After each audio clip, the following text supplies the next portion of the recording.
Welcome to Follow to Lead, where we discover how to listen for and follow God's call so that we might lead others to God. Our shared stories of inspiration from religious leaders and those active in the educational ministry of the church can help you know better how God is calling you and the role passionate Catholic education plays in spreading His message of faith, hope, and love. Now please welcome the hosts of Follow to Lead, Father Randy Sly and Kyle Pietrantonio. In the name of the Father, and of the Son, and of the Holy Spirit. Amen. Christ the teacher, teach us to listen. Teach us to do the deep listening to the sounds of our soul, waiting to hear your voice calling us to cast out deeper, to become fishers of men and women, shepherds of souls, to follow your will in order to lead others to the truth, beauty, and goodness only you can offer. Amen. In the name of the Father, and of the Son, and of the Holy Spirit. Amen. Well, welcome to Follow to Lead, a journey twice a month into the world of Catholic education, exploring what it means to follow God in order to lead others to Him. I'm Father Randy Sly, your co-host. Today, we're going to be talking with Elizabeth and Joe Nava from Dallas, Texas. Now, Joe is a math teacher, math department head, and campus minister for Jesuit Dallas College Preparatory Academy, where he taught for 14 years. And Elizabeth taught for 5 years and left to raise their children. However, she's still involved heavily in Catholic education in her local school. She serves on the Board of Education and also connecting with others in Catholic education through social media and other means. They're both Domers, graduates of Notre Dame, and Joe has degrees in electrical engineering and theology. Elizabeth was a part of the ACE program in Catholic education. So Joe and Elizabeth, welcome to the program. Thank you so much. Thank you for having us. Elizabeth and Joe, we're so glad you could be on Follow to Lead. I've been looking forward to our chat on our podcast. This is a special one for me since Elizabeth and I go back a very long way. I think Elizabeth was in middle school when I first met her and her family. When I started my own experience in the Notre Dame ACE program, where I was placed in Mobile, Alabama, where Elizabeth was born and raised. So it makes me feel a bit old today, but those years teaching and serving in Mobile, where Elizabeth called home, was a very transformational time for me in my own vocation. But Elizabeth, is my memory serving me correctly on that time frame? I think that's about right. I think I was in middle school. That was the first time I was introduced to ACE and Notre Dame teachers that were coming down to serve in Mobile. And my family being a Notre Dame family, my grandfather graduated from Notre Dame in the 30s. My mom was just attracted to ACE like a magnet. And she was also a teacher by trade. And so she just loved to open our home to ACE teachers. And so I encountered quite a few young people who had come down to Mobile to serve. And you were one of them in the early days. I remember that. Yes, I remember very fondly one of the Thanksgivings that your family hosted for those that didn't go back home for that holiday. And gosh, what an amazing cook your mom is. And we were truly treated with the epitome of Southern hospitality with your family. I still have very fond memories of that. As do they. So Elizabeth, we know you're from Mobile. Tell us a bit about your own upbringing in the Deep South and how Catholic education kind of interfaced with your growing up there. I think a lot of people are really surprised to find out that the very deep South, the Gulf Coast, from about New Orleans over to Pensacola, is incredibly Catholic. It's deeply Catholic. It was, initially settled by French and Spanish settlers. So the Catholic influence is very strong. And really my whole life was just steeped in Catholicism. I mean, every part of my life touched the Catholic faith. And so when ACE teachers would come down and they would be like, oh, there are Catholics here. They would think they were coming to the Bible Belt, when in fact, it was like everything was just so Catholic. And so for our family, Catholic education was really important from the very beginning. I went to Catholic grade school, Catholic high school, and every part of my life, sports, band, everything was just connected to a Catholic church. And so I think that really, really formed me as a person. Coming out of that Catholic world into Notre Dame was easy. And then moving out of that into Dallas was more like, oh, not everyone is Catholic. And so that was kind of the first time I was like, oh, okay, Yeah. well, my whole worldview has been Catholic now. And now it's time for me to grow up and shift out of that and be like, oh, there's another world out there. And Joe, you are now in Dallas with Elizabeth and your boys. Is that the area that you grew up? Tell us about your upbringing. Yeah, I was born and raised in Dallas, a suburb, Garland, Texas. And my Catholic education story really starts with my parents. They immigrated to from the Philippines to the United States in the late 70s, early 80s. And that's just what you did. You sent your kids to Catholic schools. And so I went to Good Shepherd Catholic in Garland. I had from preschool all the way to 8th grade. And it was very much a second family for me. It was a small school. We graduated with a class of 19.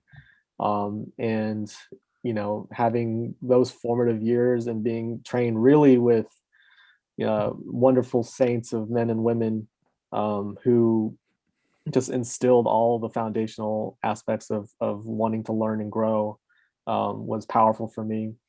Went to Jesuit Dallas, and then went to Notre Dame, and then came back. And so back to Jesuit Dallas to teach.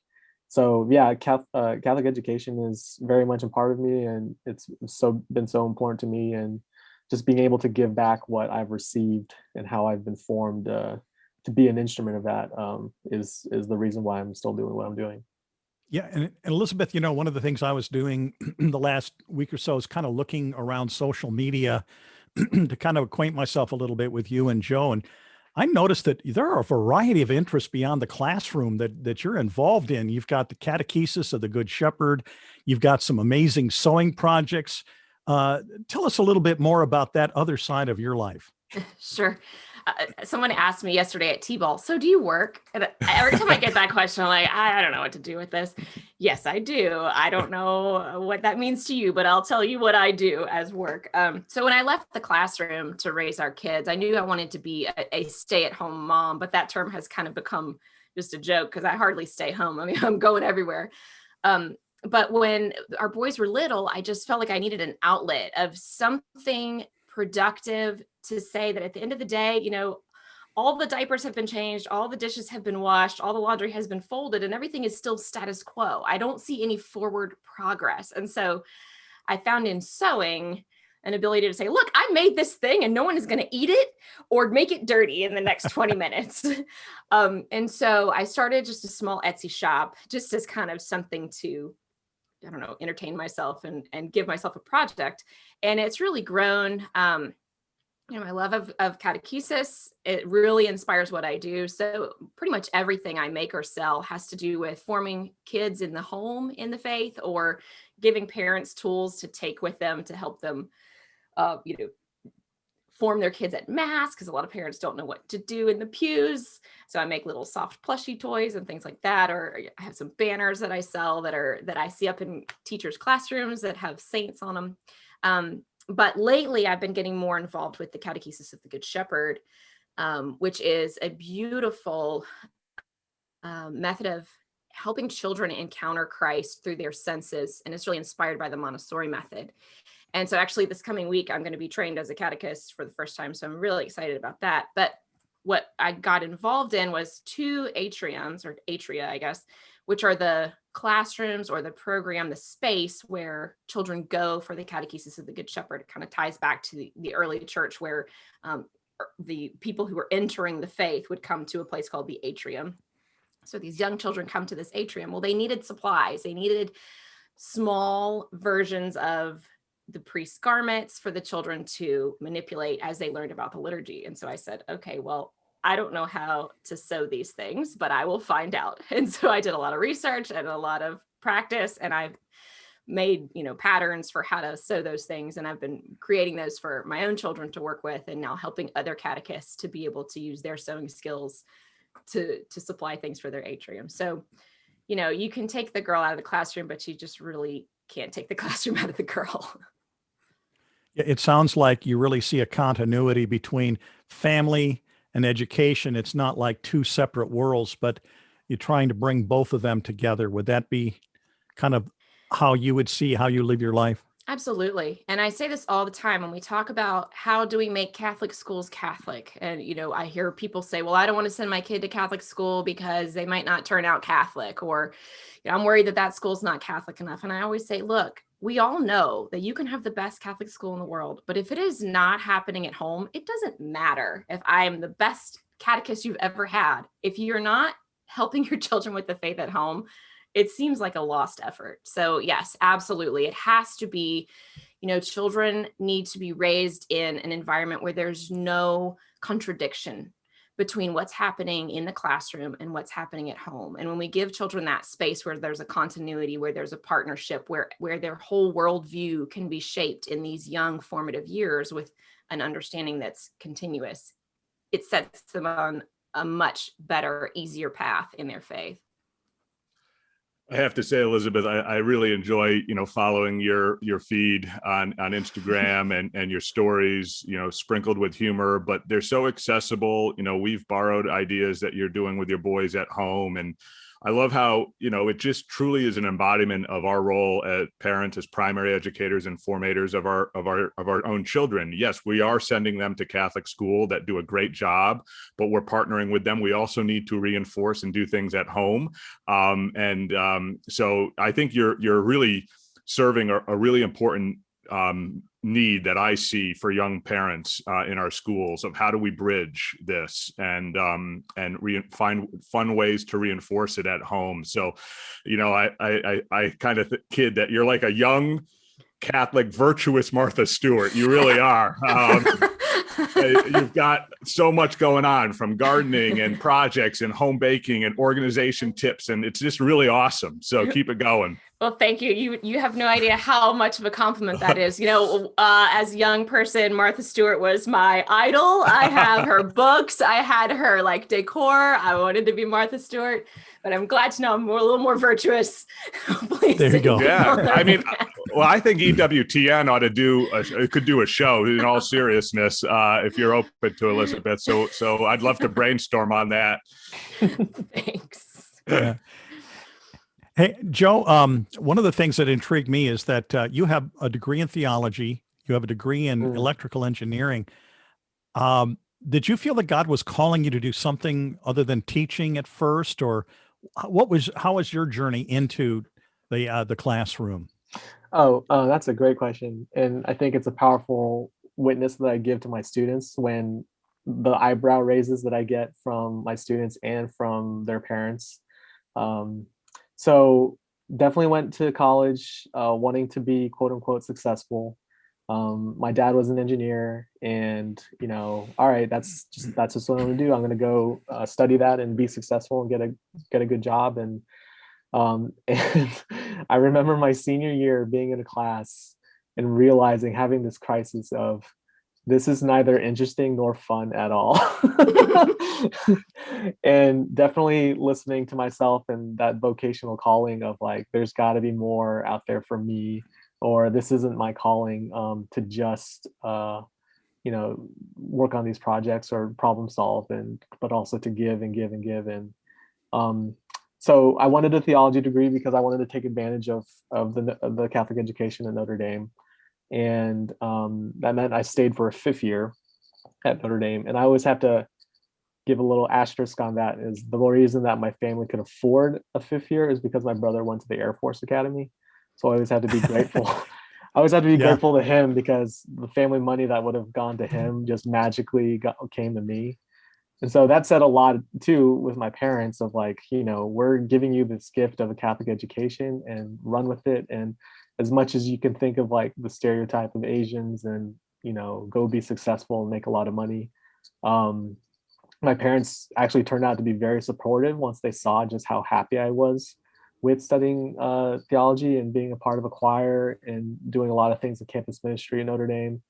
And they gave me this blessing, which was a huge gift of, we know you're going to be successful with whatever you do.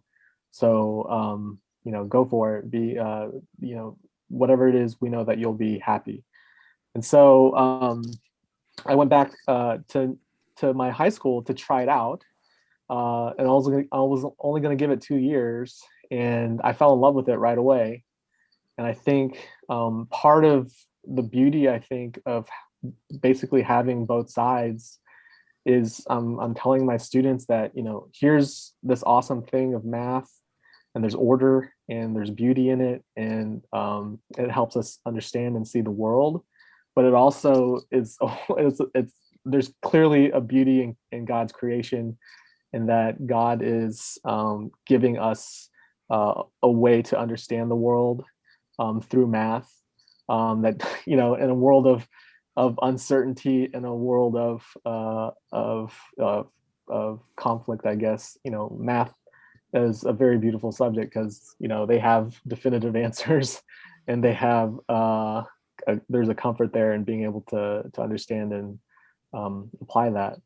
And so I'm all about starting my class in prayer and kind of reassuring my students that help us to learn and grow, become the men, the students that you call us to be, that you created us to be, to the point where I've gotten to when I tell the kids that they have homework, I say, here's your homework for today, and they kind of groan. I say, you're welcome, and then they immediately respond with, thank you, Mr. Nava, for opportunities to learn and grow. So they kind of know my philosophy. It's less about the math and more about just learning and growing and becoming the men that they're called to be. It's encouraging that God understands calculus. That's the thing that always encourages me. Joe, you returned to your alma mater, to teach. What a beautiful witness that is when, alum return back to their school that helped form them. I mean, what a great testimony to the young men that you're teaching. Tell me some about Jesuit Dallas. I know a bit, but for our listeners, there are some Jesuit all boys, some Jesuit co-ed. Obviously, we have an Ignatian year upon us. We celebrated the 500-year anniversary of the cannonball moment that St. Ignatius endured, which was ultimately the catalyst for his conversion. Tell us about Jesuit Dallas. Tell us, some of the interesting, tidbits that might intrigue our listeners, and then also how has it changed from when you were a student there to now, and the students you're ministering to, and what do you see as kind of the opportunities and needs of this school? Yeah, so Jesuits all boys. We're at 1130, I believe, somewhere around there, and it gets students from all over the Dallas-Fort Worth metroplex. I mean, some students drive like an hour 15 to get to our place here. I mean, obviously Catholic schools are a big feeder for us, but public schools definitely come to us as well. So we serve a lot of students, a lot of families from all over. Interesting tidbits about the school. It's also a museum, which is kind of cool. Wow. That we have artwork all over the school, and I think that goes back to surrounding our students with beauty and beautiful things, and kind of creates a culture of here's art all around us. And what's very interesting is you've got a bunch of adolescent boys, and they just know not to mess with the art. Like, we don't have to explicitly say anywhere like, oh, by the way, don't touch the art. Like, they just know. That's good. Another interesting thing is, we used to have a lot of lockers of, since things are going digital now, not as much, but there's also been a culture of like, there's no locks on the lockers. Nice. I hear that that's kind of unique to us as well, that, this is a community and a community of trust, and, no one's here to violate that trust, and there's consequences to that. So, I remember that resonating with me when I was a student, just like, That's here's awesome. This high expectation. Our free periods, students are just allowed to hang out anywhere, really. Good. Be kids. Yeah. And, you're not constantly being monitored by faculty. It's like, we trust you. Yep.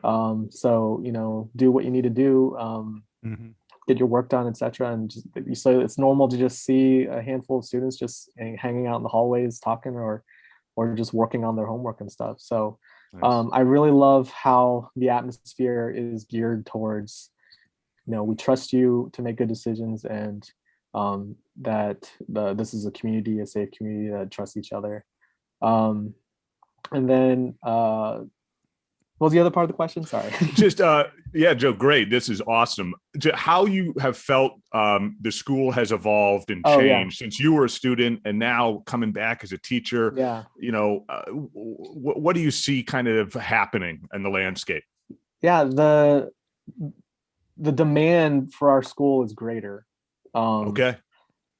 I think the stat is that we turn down half of our applicants. Wow. That's probably not the best way to say it. But that says that so many people want to come to our school. Sure. And so because of that, they've expanded. When I graduated, it was a class of like 220, 230. Okay. And now it's a class of 270, 280. Wow. Yeah. Wow. And so, that means more buildings, more teachers, more bills to pay, I guess. And but that's part of it too, is that we want to serve more students, more families in the area. Sure. Which is really cool that that we have that security and that we can continue growing right now. So culture wise, the academics has always been top notch, but we were part of a private school athletic league, and we became too big for it. Okay. And so in the mid 2000s, Jesuit Dallas and Houston Strake Jesuit, we both sued the state of Texas to allow our schools to be in the public school league. Texas is weird with how we do athletics here.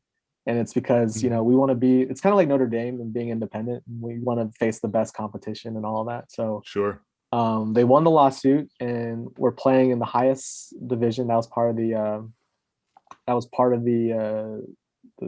terms of the lawsuit, I think, is, we're going to play in 6A and face the best schools. And it's not necessarily that we are, going to be dominant in football or anything anytime soon because of how small we are compared to other schools. But Sure. That's given us more public, a more public face. Mm-hmm. And why that's powerful to me, I have the pleasure of serving as the chaplain for the basketball team, and which means I get to say prayers before games, home games. And so it's very refreshing for our opponents and their fans to come in and to start the game prayer. But then when we go in playoff mode, then we're going to these neutral sites, and suddenly here I am, saying a neutral prayer at a public school, Nice. and it's always like consistent where you just get a huge amen because Texas is so Christian. Sure. You just get a huge amen of just like how refreshing this is and how much the people around want it. So there's just another way to witness and evangelize Awesome. through our school. I love it. What about, Joe, in terms of the Ignatian charism and any evolution there? I've got my Georgetown polo on, and so I'm a proud Jesuit educated guy. And I'd have to say that Georgetown has gotten better in its Ignatian charism since I left. I've stayed really connected as an alum, and ironically, under their first lay president, Jack DeGioia, who's now finished his 18th year, an alum of Georgetown himself, has really done a remarkable job emphasizing the Jesuit nature and Ignatian spirituality that imbues the school, to his credit. I'm curious, at Jesuit Dallas, what you've got kind of this panoramic picture over the years there. Speak about that culture of the school. Yeah, when I was a student, there must have been at least 8 Jesuits on campus that really pushed the Ignatian character, Ignatian spirituality of the school. And I mean, this definitely sticks is an example of where Catholic schools are right now. when you lose those SJs, when you lose those Jesuit leaders of the school, who's going to continue to carry the torch? We have our first lay president, and he's done a wonderful job of making sure that teachers are still trained in the Ignatian language, charism, spirituality. There's lots of opportunities for us to basically carry the torch.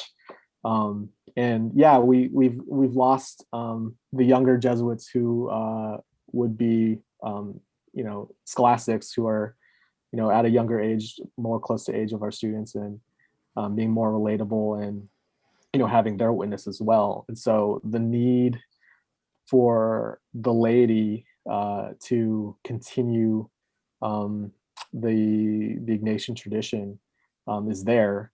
And it's really empowered us, I think, to receive that baton and run with it. I think where was I going with this? I think that one of my Jesuit friends, told me that their job wasn't, they're not like monasteries where you just plant yourself and then just stay. They set up their mission, and then they hand it off, and then they move on to where the other needs are. And so the reality is, with at least with Jesuit education, is like, all right, there's other ministries, missions that the Jesuits are needed at, and we can entrust those the schools to the laity. And that just comes with training and with continued opportunities for formation and Ignatian spirituality. That's awesome. Good to hear. Mm-hmm. Yeah, that sounds very similar to what's going on at Rockhurst, where I live here in Kansas City. The same kind of momentum in terms of lay leadership coming in, etc. Elizabeth, did you have something to add there? I was going to ask Joe to tell about their tradition for Ranger Day and celebrating St. Ignatius. Oh, yeah. Would you share that story?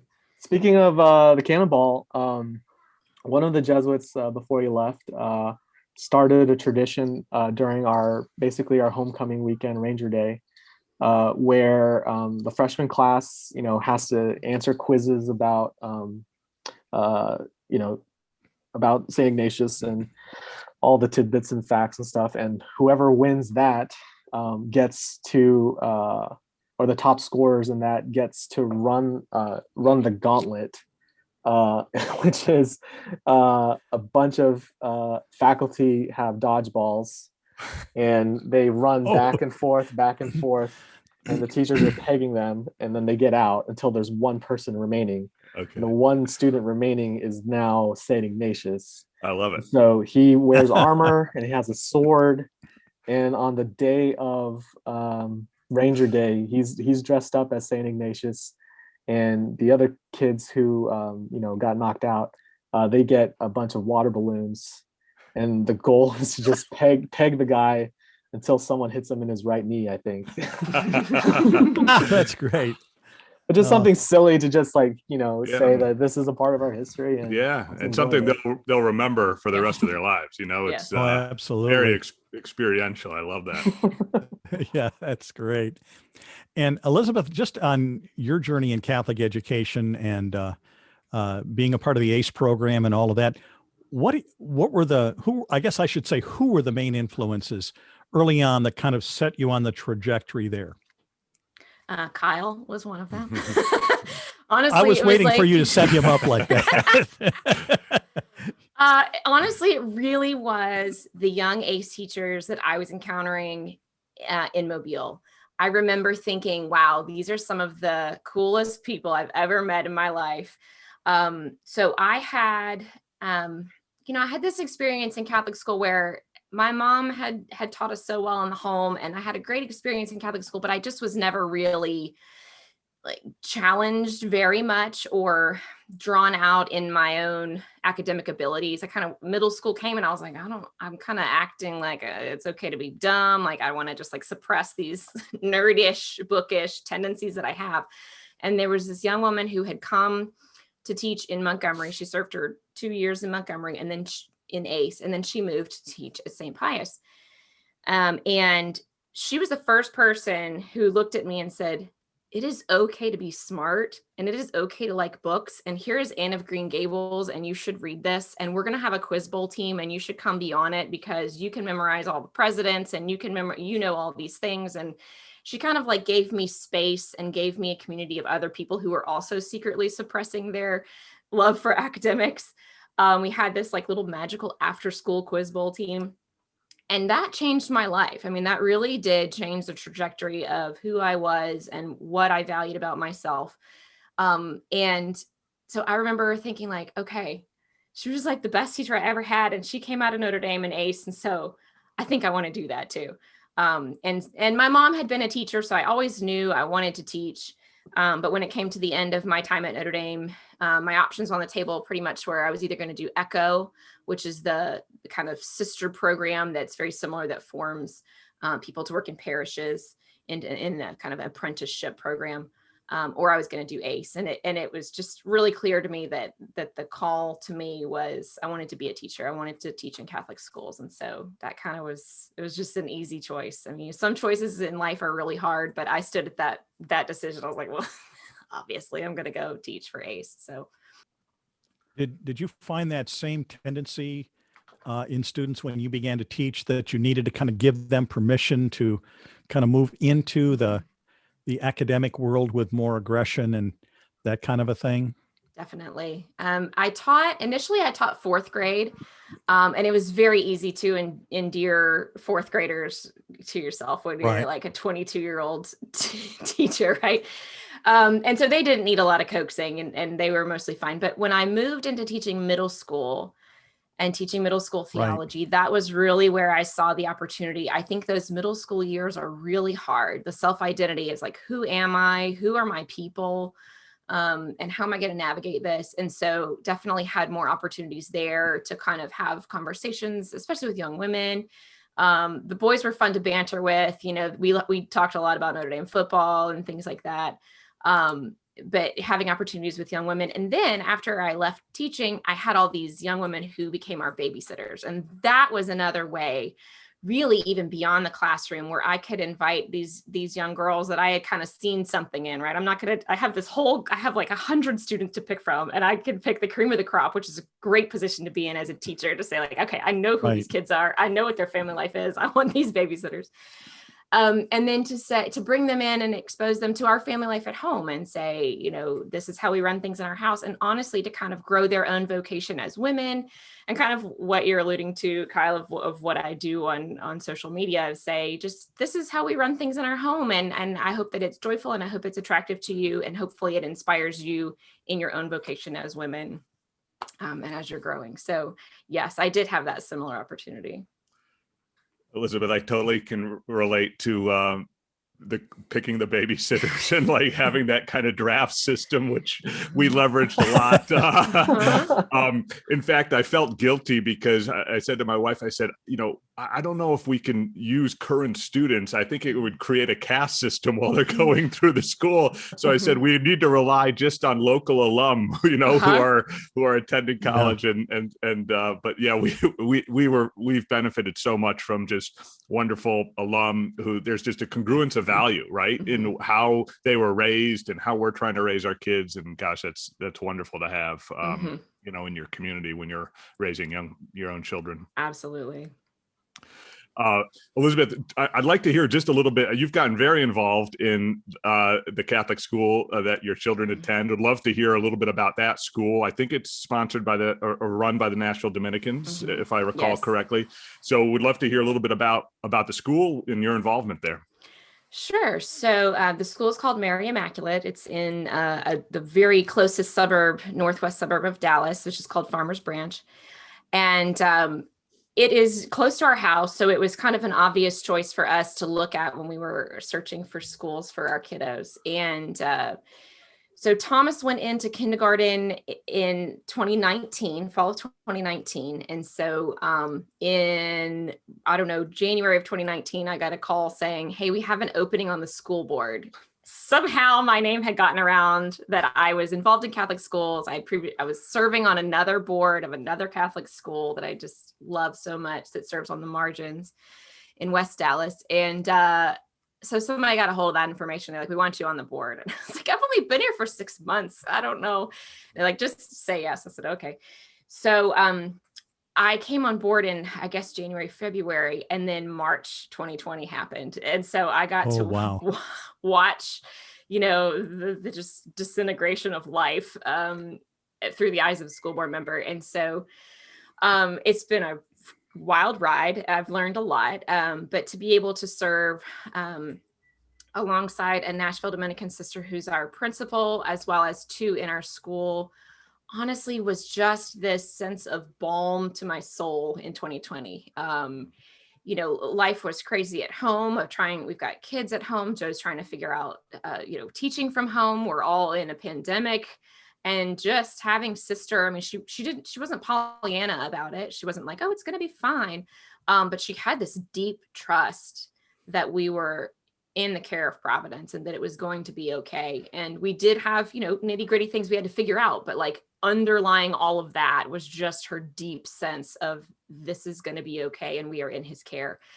And I cannot imagine surviving that without her leadership, without her calm, steady, just eyes on the horizon of like, okay, this is where we're going. And we just have to get through this storm. And he's here with us in the boat, and maybe he's asleep right now, but we're going to keep going and trust that this is going to be okay. So the school fared phenomenally during COVID. Just like any other school, we had kids get COVID and have to quarantine, and teachers out, and all of the things that you just go through. But, we've come out on the other side of it, having clarified our vision of who we are and what we're about, and things that seemed big before COVID no longer seem big. And you kind of like, that doesn't even matter.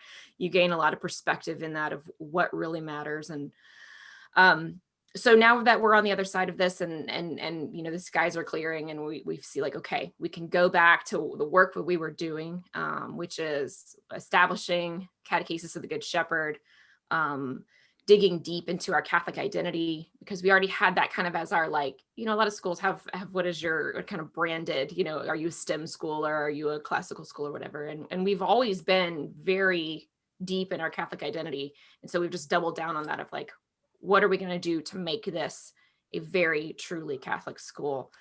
So now that the work of plexiglass and hand sanitizer and all of those things are kind of a little bit behind us, we're really looking forward to what's next and getting back to the work of Catholic school. Hitchhiking on what you're talking about, these last 14 months have just been otherworldly, I guess would be one way to put it. I mean, not only did we have the pandemic, we had racial tension, we had a hotly contested national election. I know at St. Michael, where I'm president, our motto was pivot and pray. It just seemed like every day there was something else going on, or as you said, Elizabeth, you had quarantining of kids or of a teacher or whatever, plexiglass, sanitizing, all of that. Joe, for you, especially as a campus minister, what did you see as the greatest challenge you were facing in keeping the students kind of going in the right direction over the last 14 months? That's a great question. Honestly, like, it was one of the toughest things that our faculty have ever faced. And we're flying by the seat of our pants, just so many unknowns and so many things that are out of our control, so many uncertainties. The key that we got from our leadership was it's all about relationships. As much as, we want to be doing our best and be perfect at what we're doing in this situation, there is no perfect. Like, everyone was a first year teacher. This never happened before. So, set aside that sense of like, I have to be at this place or I have to be doing this for our students, and just realize that, like, in the end, it's what our students need is stability, and what our students need is a loving community where they're very much valued and affirmed. And as much as everything around us seems just totally wacky and out of our control, Jesuit being very much a home for them and a place that will keep them safe and keep them moving forward. So yeah, I mean, for me, it was hard. I don't have to describe it, but just the teaching with a screen for the students at home and the teaching for the students in front of me, and just having to navigate that and get used to that. Second semester was much better because we knew what to expect, but man, Right. those first few months were very much rough. And like you said, coming out of the summer that we had and going through the election, I think just continuing to pray and to have faith, and that we're not in control, and there are no certainties, and that we're all, but more importantly, we're not alone in this. That everyone else is going through the same thing. I think that's what helped me as a teacher, is that myself and my colleagues were all doing this new, and same thing for our students, that they're not alone in this as well, and that everyone's doing their best really, to get through it, to get to the end of the year. Right. Yeah, it was every day was a different day, especially looking at the ways that the students responded going through the crisis. Some of them were really just doing really well, and others were panicking and just needing that relationship piece was so critical, so important. Mental health as well. I mean, that was a big push as well from our school, of being very aware of where students are, and also our colleagues, and just making sure that we're all taking care of ourselves and getting the help that we all need. So absolutely. Yeah. Elizabeth, how about you? I mean, you had you wanted to make sure the kids were safe. You had school things. What were the challenges that you saw that you were going through during this time? We did, of course, everybody in the spring was remote. So I have a kindergartner, right? Trying to do like remote schooling with a kindergartner is just really a delight. And then in the fall, we had to make the decision, okay, well, the school's opening back up. Are we going to send him back? But the school also offered that we could choose to be e-learners. And at each quarter, we could decide if we wanted to continue as an e-learner. So we just made the decision, okay, let's just see how it goes. Our kiddo really was feeling anxious. He didn't want to go into school. He didn't want to wear a mask at school. And so I said, all right, well, we'll do first quarter as e-learners, see how it goes. And it became clear pretty quickly that he and I were not cut out for homeschooling together. It wasn't going to be rainbows and butterflies. And so by the time Iowa testing rolled around, and the principal said, well, if you'd like to come in, e-learners, if you want to come in for Iowa testing and just be here for the testing and then go home, that's fine. I was like, let's try that out. And so he went in for Iowa testing and came out every day with the biggest grin. He'd had the best time at Iowa testing, and it was so fun and it was so great. I was like, I think this is a sign. Yeah. So second quarter, I was like, buckle up, bud, you're going back. And it went fine. I mean, I think our school put in so many protocols that kept everybody safe. But it doesn't come without that anxiety of just, in parenting, whenever you get to something that you haven't parented before, you're always looking around going, okay, I have no reference point for this. And the hard part was just that usually when I'm in that situation, I call a friend who has a reference point for that, but nobody had a reference point. And that, I think, was the hardest thing, of like, nobody could give me solid guidance to say, I've been through this and it's going to be okay. Everybody was going, I don't know. You just pray and you make the best decision that you can for your kids. And at that point for us, it was a lot more about the mental health for me and for him, the happiness in our home, and way less about the fear of getting sick had kind of subsided, as I had seen. There was just no contamination happening in the classroom. Nobody was getting sick at school. So I was like, okay, just go back. So yeah, that was kind of the big question for us.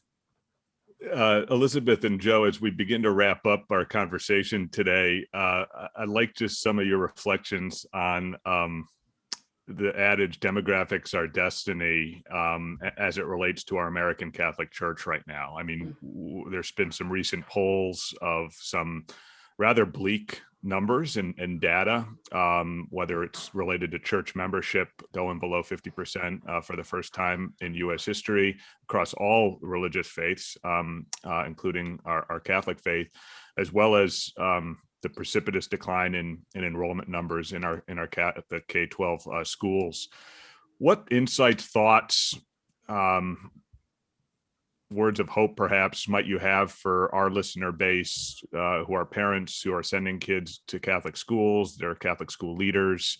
Thoughts on that? I listened to Bishop Barron's podcast this week that came out about his views on Catholic education, which was a really good listen. He actually referenced the ACE program, so I was kind of silently cheering while I listened. Yes. But, he pointed out that what he calls the nuns, the NONES, people with no religious affiliation, if you are a product of a family that did have a religious affiliation and then now you've disaffiliated and you've become a nun, well, why are you going to send your kids to Catholic school?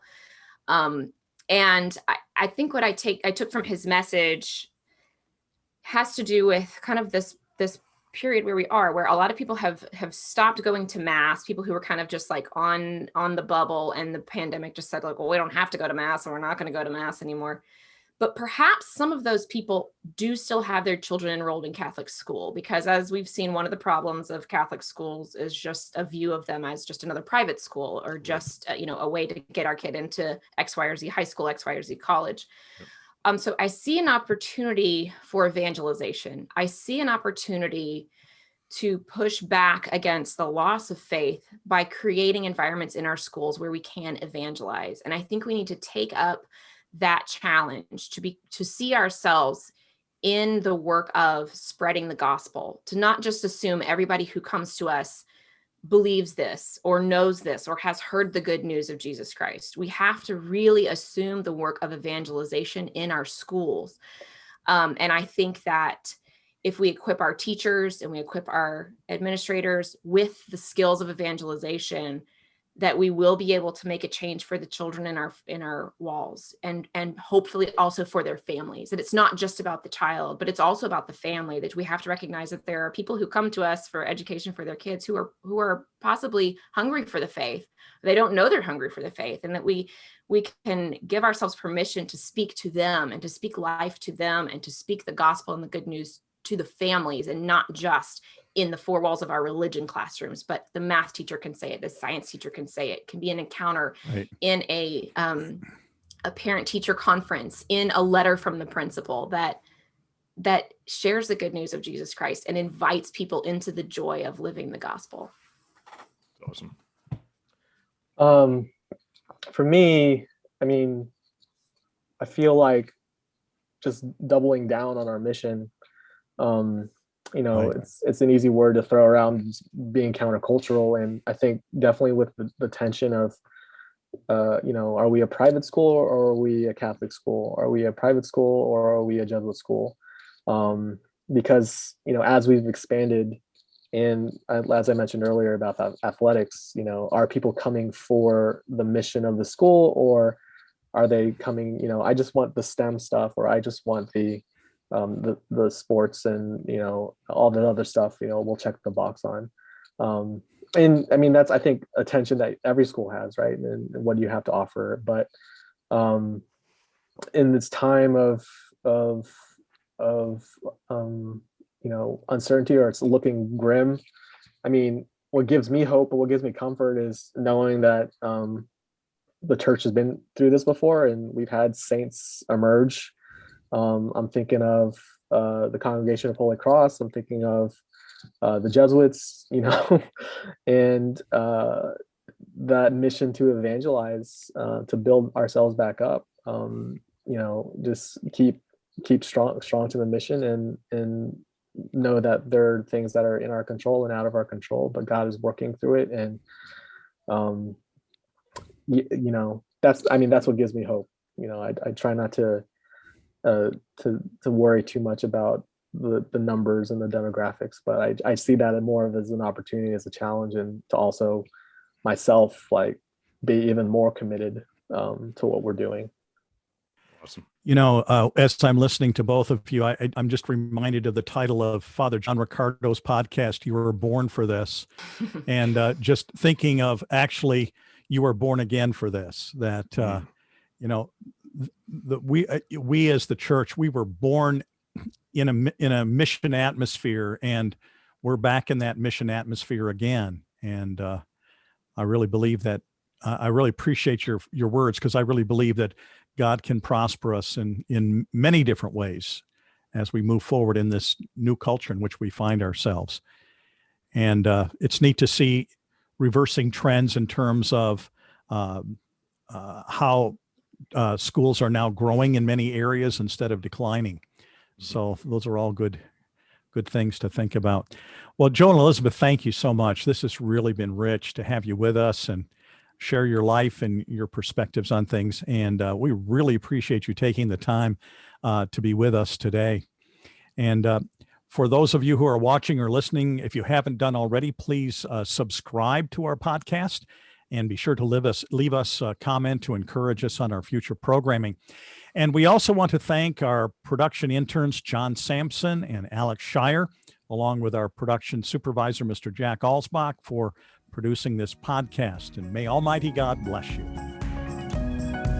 We'd like to thank you for joining us on this episode of Follow to Lead, a production of the Duke and Altum Schools Collaborative. To learn more about finding your own path in your journey of faith, or for more information on what we discussed in today's episode, you are invited to follow us on social media and visit us on the web at diaschools.org. To provide a one-time donation or monthly pledge, please visit our website. Your gift will aid us in providing up-to-date information, additional resources, and other support on how to take Catholic education to a higher level. We look forward to helping you follow God's call to lead others to God right here on Follow to Lead.